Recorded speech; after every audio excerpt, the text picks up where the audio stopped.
Samantala, iginiit ni Senador TG Ginggona na wala silang tinanggap na halaga kapalit ng pag-impeach kay dating Chief Justice Renato Corona. Kaugnay nito'y sinabi ni Ginggona na mali ang paratang ni Senate Minority Jinggoy Estrada. Si Bianca Piedad ang ating tagapagbalita.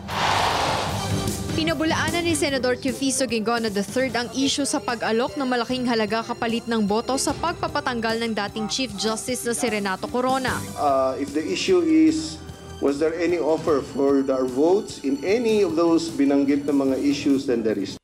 Binanggit ang isyong ito ni Senador Jinggoy Estrada sa kanyang nakaraang privilege speech noong Miyerkules, September 25, 2013. Ayon kay Estrada, bawat bumoto di umano para sa pagpapasa ng dalawang kontrobersyal na panukalang batas na sin tax at reproductive health bills noong nakaraang Kongreso ay may kapalit na Special Allotment Release Order o SARO. Kaya hindi aniya nakakapagtaka ang balitang inalok din ng karagdagang 50 milyong pisong Priority Development Assistance Fund o PDAF ang mga mambabatas para tiyakin ang impeachment at conviction ng dating punong hukom ng Korte Suprema.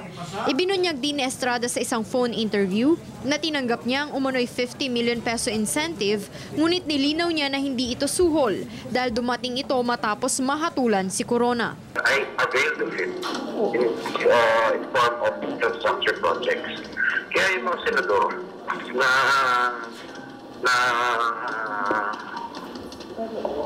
sinasabing hindi nila maalala, dapat tingnan nila yung kanilang mga files kung meron talaga sulat binigay sa kanila o meron in-avail nila yung process o hindi nila in-avail.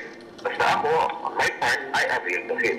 Nakasaad aniya ito sa isang private and confidential memorandum ng dating Senate Finance Committee Chair Senator Franklin Drilon. Bagay na pinasinungalingan naman ni Drilon at sinabing hindi siya namigay ng additional PDAF bilang insentibo sa mga humatol kay Corona.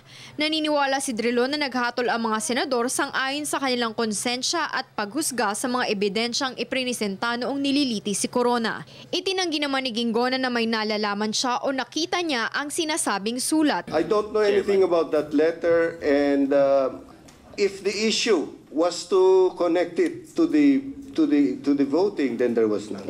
Pero umamin si Ginggona na may natanggap siyang alokasyon matapos ang paglilitis kay Corona. At some point later on, very much later on. How much was the additional allocation? 50. We checked our records, it was December.